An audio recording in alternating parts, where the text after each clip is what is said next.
Okay, today is Tuesday, February 3rd, 2026, 6 p.m. I call this special board meeting to order. I'll go ahead and take roll since our secretary is not here. Member Legareta, Here. Member Garay, Here. Vice President Gonzalez, Here. Secretary Montes, absent, myself, President, present. We do have a quorum. Let's go ahead and stand for the pledge, please.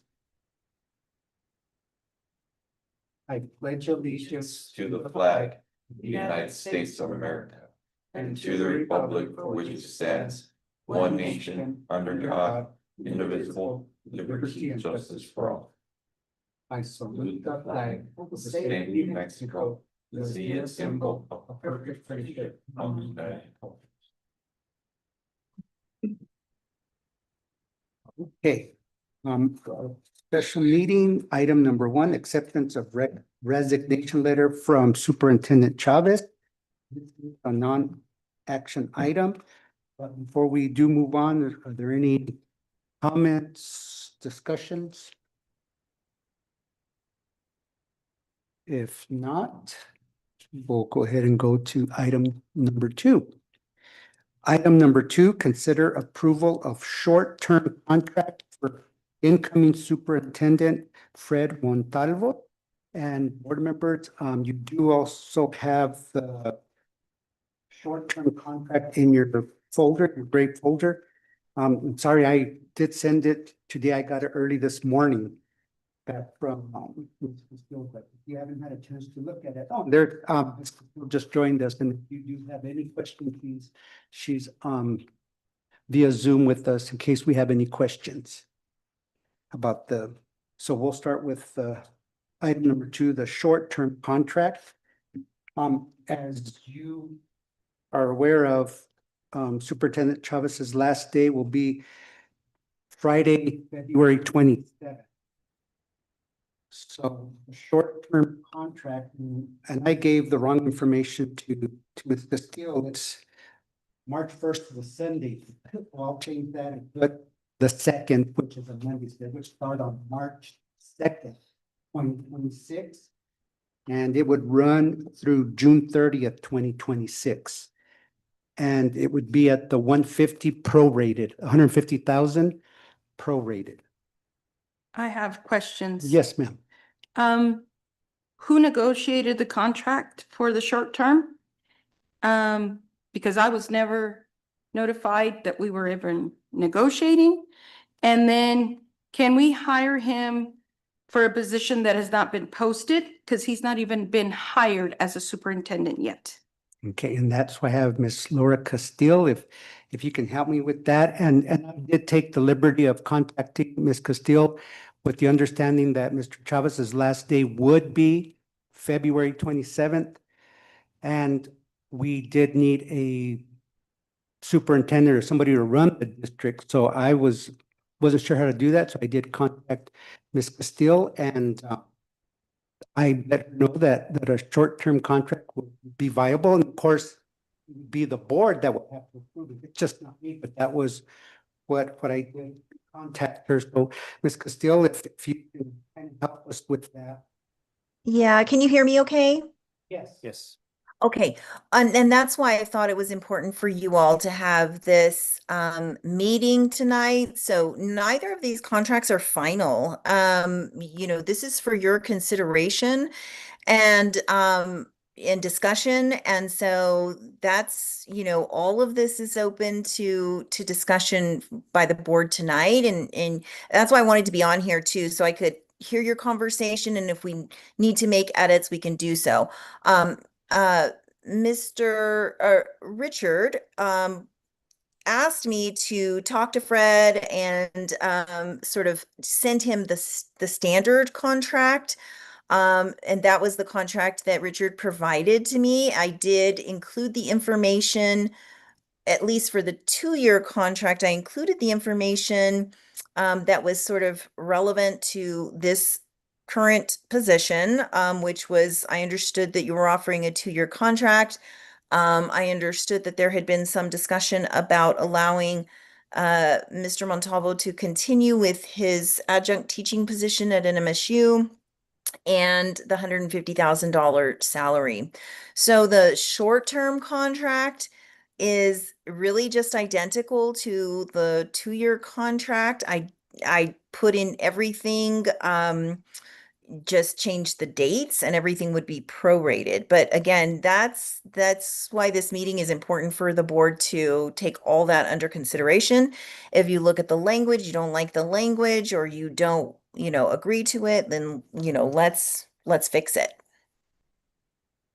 Yes, and I did call Ms. Castillo that same day that I received the email from Superintendent Chavez. I mean, that was a surprise to me, but I was concerned about how we would move the district forward. And so I got on the phone with legal immediately and started trying to see what we can do. But once again, it's up to the board. That is a board decision.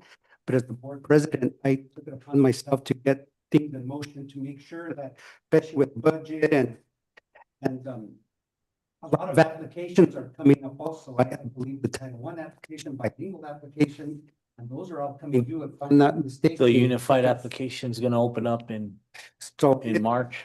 and we need somebody that can get that going so we don't fall behind.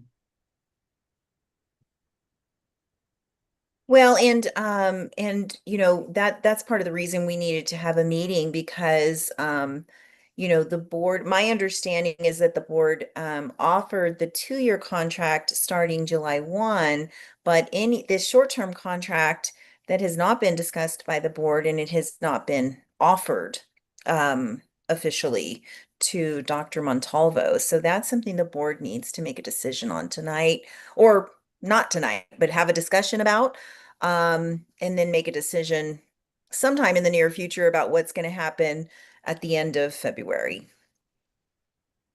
Well, I'm sorry. That's my question. Can we even negotiate the contract for a short term when he hasn't even been hired as a superintendent? Well, my understanding is that you did make an offer of a 2-year contract. Am I inaccurate in that? But he has not signed the He contract. hasn't signed. You're absolutely right. So we don't want to put the cart before the horse. So I do think that it makes sense to take a look at the 2-year contract, have the board make any edits or changes, and then we can offer that contract. You can also then look at the short-term contract.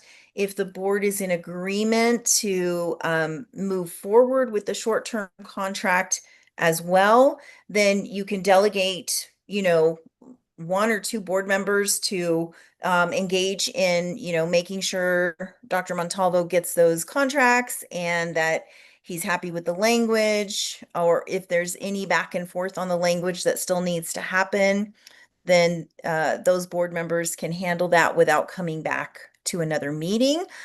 And then you could do approval of the contract pending, the changes and Dr. Montalvo's acceptance of that. So, you don't have to just vote on it tonight as a blanket, assuming there might be some edits. Now, I did talk to Dr. Montalvo and he did have some language changes, and I did try to incorporate those changes in there, knowing that the board might have some further changes.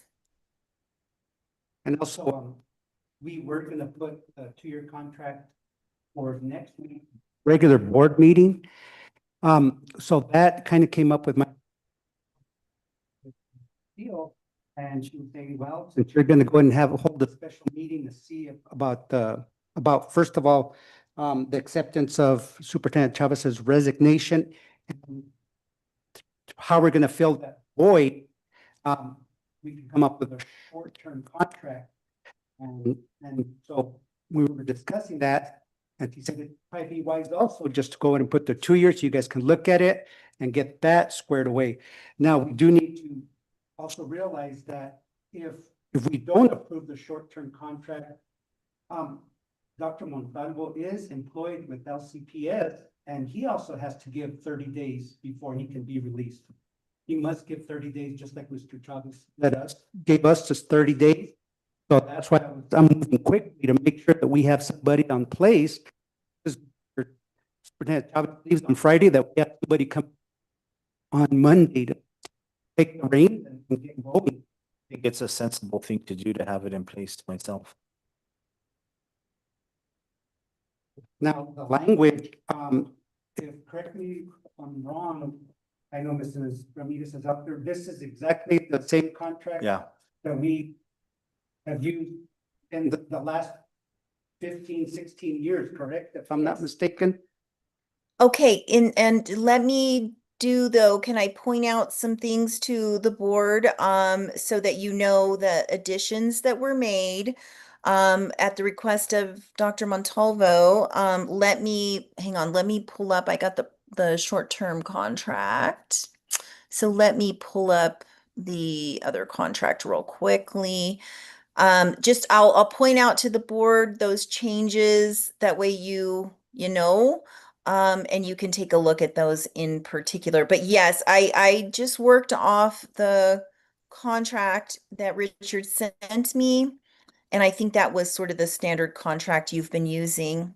If you are taking a look at the contract, I think it's the same in either the short term or the 2-year contract. The provisions that were some changes made is in 8.1.9. If you'll notice that, we added the language about superintendent will be allowed to continue as adjunct professor. And I see, and Dr.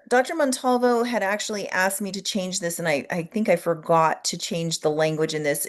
I had added the language, such duties shall only occur after all district duties are complete and never during 8 to 5 p.m.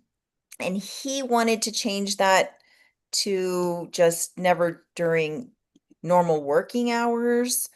So I don't know how the board feels about that. And because he was concerned about like if he had to leave at 4:30 or something to get to class by 6 or whatever it was. So we were saying normal work hours, and then the rest of that provision there, this outside work shall not interfere with district obligations and priorities. And then he asked me to add the superintendent with approval of the board may undertake consultative work, speaking engagements, writing, lecturing, or other professional duties and obligations that do not conflict with his duties as superintendent and are in accordance with the law. So it would be, duties are complete during normal work hours, correct? Yes, everything else could potentially stay the same, obviously with input from the board, but just changing that provision to such duties shall only occur after district duties are complete and never during normal work hours. Yeah, I agree with that. I don't. yeah, I I agree do. with that. His job is to be here. Well, we could, put, I mean, normal working hours, I mean, 5, but those aren't normal working hours. We could put from 8 to 10 p.m. and that be fair.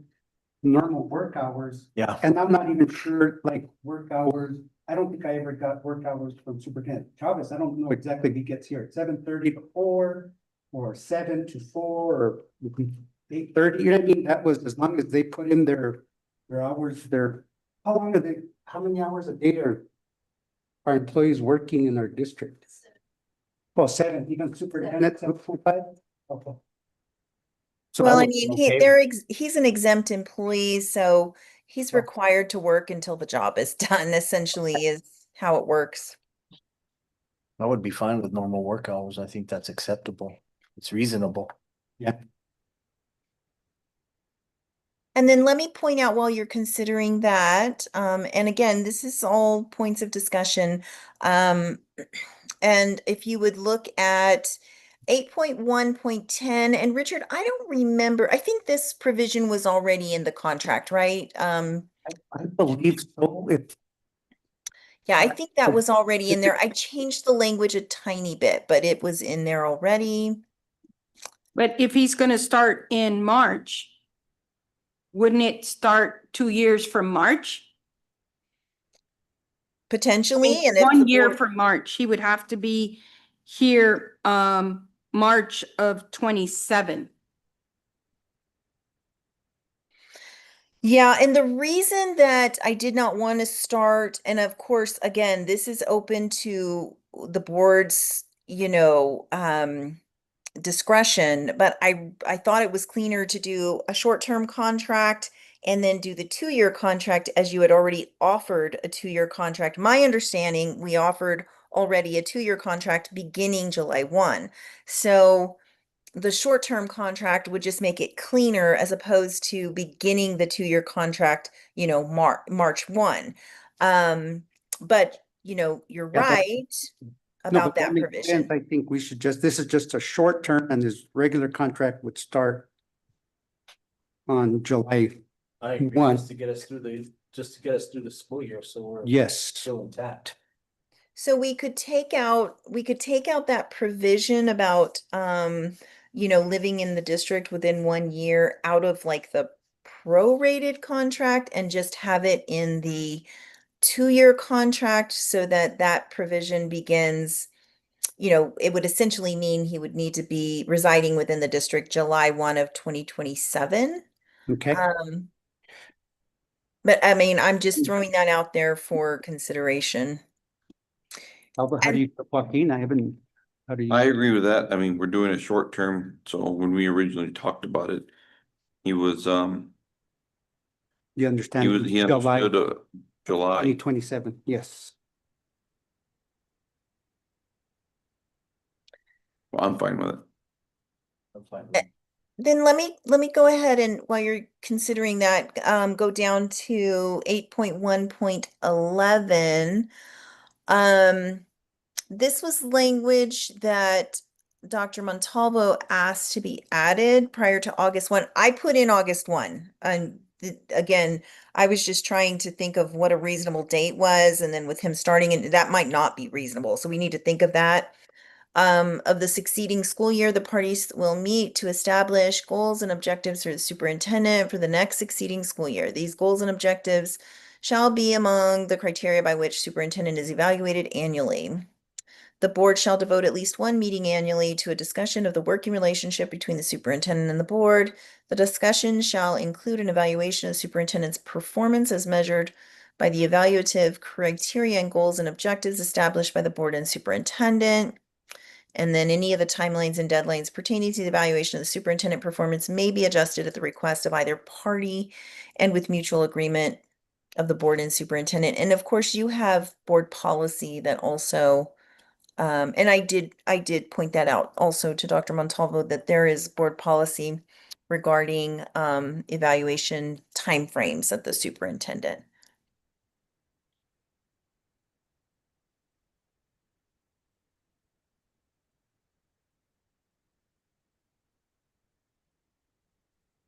How do you all feel about the August 1st? God, we're getting a lot of the data so late beginning with. I know we are. When did we get the data this year? In October? Yep. So it's I kind of- guess what we well- could do, Richard, is we could look at. We could look at mid. We could look at mid-year data from interim assessment data, or we could just go with last year's and then Vistas, but And then still. because it does come late. I mean, October, I think it was late October, early November this year before the data was not embargoed. And then we wait a whole 9 months till the following 10 months, really. August 1st, 9 months. I don't know. I Well- think your policy, I'm gonna double check, but I think it's December meeting, right? For the evaluation of the superintendent, is that? Yeah, it's December. So we get the data, so we were able to kind of And that's kind of a weird time to set priorities for the school year, because It technically you're is. looking at the following, I mean, it's just. I know, cause you want your priorities set early. Mhm. I would Yeah. say just leave it as August, Leave it at August because we wanna give him some priority so he has a clear direction where we want him to go. for the year, right? I could live with that. How do you guys all feel? I think that's fair. We need to give them direction anyway, so. Set the goals and Okay. Okay, and while you're pondering that as well, then the 8.1.12 is also the first paragraph there is language was asked to add, the board agrees as a further condition of this agreement that it will defend, hold harmless, and indemnify the superintendent and to the extent allowed by law, his community property from any and all third-party demands, claims, suits, actions, damages, costs, charges, expensive, including court costs and attorney's fees, provided that the incident out of which such demands, claims, suits, actions, damages, costs, charges, and expenses arise has occurred while the superintendent is acting within the scope of his employment and during the good faith performance of his contract. Now, translate that in English.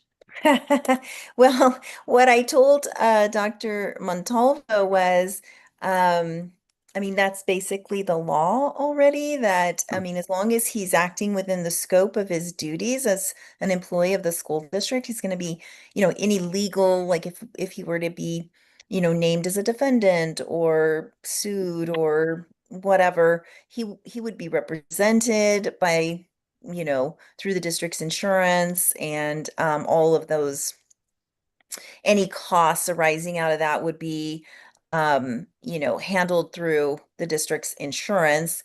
But, I think he felt better with that language in the contract. But I mean, that is ultimately how it works. As long as you're functioning within the scope of your duties, you're going to be covered. I have no. I don't have disagreement any with that. problem with that too. It's just about any employee of the. Exactly, yes. That's the way it is. Yeah.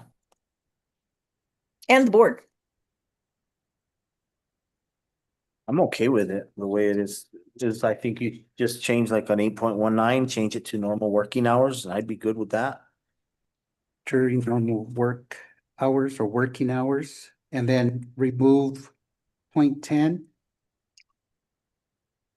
From the Mhm. short-term contract. Yeah, from the Yes. short-term contract. Yes, Okay. we're still in the short term. And then for 0.1, change that from 3.1 to 3.2.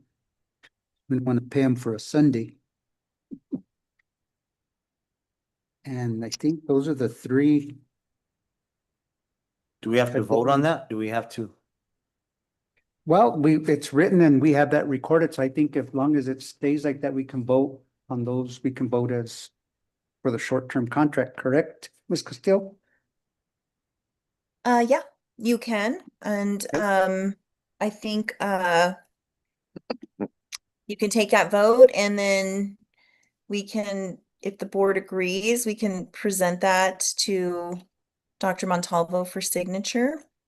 Okay, okay, I will entertain a motion to approve short-term contract with the amendments to 0.1, 0.9, and 0.10. Wait, Do I have a- 1? Yeah, 1.1, yeah, 1.1 for the 1.9 and 1. Oh, okay, yes, 10. yes, 9, 10. Yes, sorry. Did I say 11? There should be 3. Yeah, there's 3. Yeah, 1.1, 1.9, and 1.10. yes. Okay, so I'll entertain a motion with those changes. Do I So have a- moved. Moved by Member Legarreta and seconded by VP Gonzalez. I'll go ahead and take a roll call vote for this one. If you are in favor, say aye. If opposed, say no. Member Legarreta, aye, Member Garay, No, VP Gonzalez, Aye. myself, President Marquez, aye. The ayes have it, 3-1. Motion carries. Okay, item number 3, consider. And, Oh, Can I sorry. make one super quick comment before you Yes. all move on? Just so you know, then on this short-term contract, I basically just deleted 8.1.10. So it kind of, it's gonna renumber everything else. So Okay. 11 becomes 10, 12 becomes 11. Okay. Okay, And pretty much again, it is for the 150,000 a year. Beginning July 1, 2026, and ending June 30th, 2028. And with those specific changes that Ms. Castillo just discussed with us, and is there any discussion about? The long-term contract, though, the 2-year contract would just be changing 8.1.9, right? Normal working hours. Oh, yes, I changed that and everything else, I think you Everything would else. stay the same. Okay, yeah. It was just one change on the 2-year contract. okay.